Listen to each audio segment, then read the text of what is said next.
আসসালামু আলাইকুম। তো আজকে যেটা দেখাবো সেটা হচ্ছে উইমাস্টার ট্রেডের টার্মস অ্যান্ড কন্ডিশন এবং এফএকিউ সেকশনের ওভারভিউ। অধিকাংশ সময় যেটা দেখা যায় যারা হচ্ছে উইমাস্টার ট্রেডের সাথে যুক্ত হয় প্যাকেজ অ্যাক্টিভ করে, তারা অধিকাংশ সময় একটা কাজ করে থাকে, সেটা হচ্ছে তারা প্যাকেজগুলোর টার্মস অ্যান্ড কন্ডিশনগুলো দেখে নেয় না। না দেখার কারণে টার্মস অ্যান্ড কন্ডিশনগুলো শুধুমাত্র টিক দিয়েই তারা চলে যায়, কিন্তু টার্মস অ্যান্ড কন্ডিশনগুলো পড়ে না। যখন তারা পরবর্তীতে কোনো সমস্যার সম্মুখীন হয় তখন তারা ব্লেম করে কোম্পানিকে, বা কোম্পানির কাছে ব্লেম করার থেকে বড় মাথায় আমার মনে হয় যে টার্মস অ্যান্ড কন্ডিশনটা ভালোভাবে পড়ে নেওয়াটা ভালো হবে। তো যখন আমরা কোনো কিছুই অ্যাকাউন্ট শুরু করতে চাই, তখন ধরে নিই যে আমি র্যান্ডম, যে এখানে আমি অ্যাকাউন্ট লগ ইন করলাম। লগ ইন করার পরে যখন আমরা কোনো প্যাকেজ কিনতে যাই, প্যাকেজ কেনার পরে শুধু ধরে নিলাম যে আমরা যে কোনো একটা র্যান্ডম প্যাকেজ কিনতে যাচ্ছি।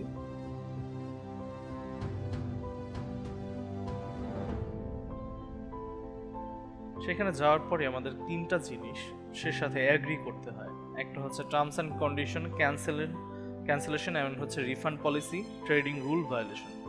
টার্মস অ্যান্ড কন্ডিশনের ভিতরে যদি আমরা ক্লিক করি তাহলে যেটা দেখতে পাবো আবার রিফান্ড পলিসি এবং হচ্ছে ট্রেডিং রুলস ভায়োলেশন।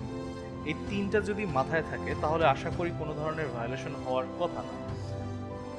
যেমন টার্মস অ্যান্ড কন্ডিশনের ক্ষেত্রে প্রথমে বলা আছে ট্রেডার্সের রিপ্রেজেন্টেশন। একজন ট্রেডার হচ্ছে 18 বছর বয়স হতে হবে, প্রাপ্তবয়স্ক হতে হবে, limited licence, your account education purposes এবং অ্যাকাউন্ট ক্রিয়েশন সম্পর্কে কিছু কথা বলা আছে। কিন্তু এইগুলোর থেকে বেসিক যেগুলো হচ্ছে বেসিক বিষয়গুলো, তার বাইরে যদি আসি, যেখান থেকে সমস্যাগুলো দেখা যায়, সেই রুলসগুলো কোথায় থাকে, যেগুলো কমনলি মিস্টেকগুলো করা যায়, সেগুলো হচ্ছে যে টিক স্ক্যাল্পিং এর একটা বিষয় আছে। অধিকাংশ ট্রেডাররা রিসেন্টলি টিক স্ক্যাল্পিং এর ভায়োলেশনটা করে ফেলছে।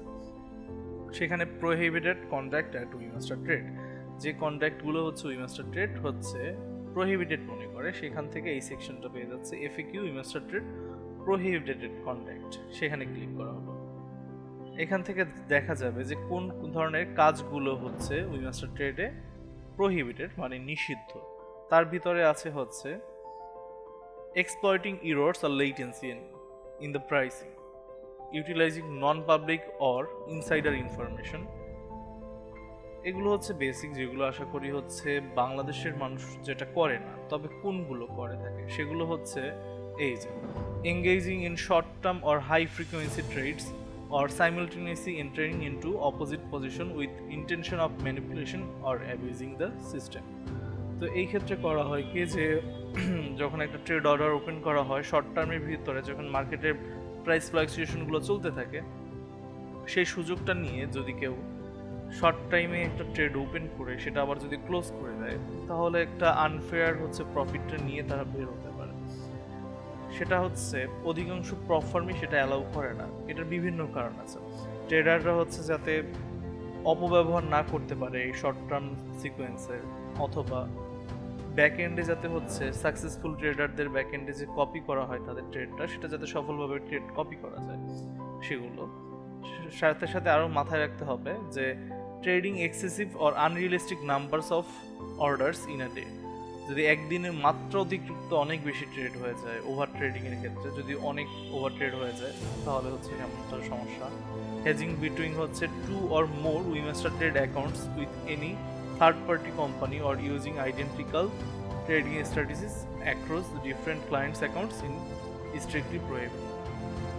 হেজিং করা দুইটা অ্যাকাউন্টের ভিতরে, একজন ব্যক্তির রেজিস্টার্ড অ্যাকাউন্ট থেকে ধরুন দুটি প্যাকেজ ক্রয় করা আছে, দুটি প্যাকেজের ভিতরে যদি একটা বাই আর একটা সেল, অথবা একটা সেল আর একটা বাই, অর্থাৎ বিপরীত দিকের ট্রেডগুলো যদি নেওয়া হয়, সেগুলো যদি লক্ষ্য করা যায়, তাহলে সেটা প্রোহিবিটেড হিসেবে গণ্য হবে, নিষিদ্ধ হিসেবে গণ্য হবে। ইন্টারভাল রুলসের আর একটা বড় বিষয় ইন্টারভাল রুলস রেস্ট্রিকশন। সেটা যে একজন ব্যক্তি দুইটা প্যাকেজ নিয়ে কাজ করছে, দুইটা অ্যাকাউন্ট নিয়ে কাজ করছে, তো সে একটায় ট্রেড নেওয়ার পরে সেটা ফ্লোটিং লসে চলতেছে। ট্রেড নেওয়ার সাথে সাথেই আমরা দেখি যে অধিকাংশ সময় একটা ট্রেড নেওয়ার সাথে সাথে স্প্রেড গ্যাপের জন্যই আমাদের দেখা যায় যে একটা ফ্লোটিং লস শো করে। তো সে সাথে সাথেই নিতে চেয়েছিল, কিন্তু আমাদের হাতের একটু লেটেন্সির কারণে আমরা সেম সময় নিতে পারলাম না। সেক্ষেত্রে যে একটা আমাদের ফ্লোটিং লস চলতেছে, আরেকটা আমরা সেই অবস্থায় ট্রেড নিয়ে ফেললাম, সেক্ষেত্রে কিন্তু ইন্টারভাল রেস্ট্রিকশন ভায়োলেশন হবে। তো সেক্ষেত্রে কিভাবে এটা এড়ানো যেতে পারে সেটা হচ্ছে ভাবতে হবে। আর অথবা যদি কোনো লসে অর্ডার ক্লোজ করা হয়, যদি লস করে ক্লোজ করা হয় কোনো অর্ডার, তাহলে অন্য অ্যাকাউন্টে সেটা ট্রেড নেওয়ার জন্য অন্তত 1 ঘন্টা অপেক্ষা করতে হবে। তাছাড়া আরও কিছু রুলস রয়েছে, যে arbitrage and হচ্ছে copying and capital manipulation, trading during specific market conditions, behavioral and conduct violations, এগুলো অবশ্যই পড়ে নেওয়া উচিত। আমরা সবসময় অ্যাডভাইস করব কাউকে হচ্ছে আমাদের সাথে যুক্ত হওয়ার পাশাপাশি রুলসগুলো মেনটেন করা। প্রপ ফার্ম চ্যালেঞ্জ বা প্রপ ফার্মের সাথে যুক্ত হওয়ার একটা বড় বিষয় থাকে প্রপ ইকোসিস্টেমের, সেই রুলসের সাথে পরিচিত হওয়া এবং রুলস অনুযায়ী নিজের টার্গেট সেট করা, যে সেই রুলসের সাথে কিভাবে খাপ খেয়ে চলতে পারবে। যদি কেউ রুলস একবার আয়ত্ত করতে পারে তাহলে আশা করি সবাই হচ্ছে পে আউটের দিকে সফল হবে।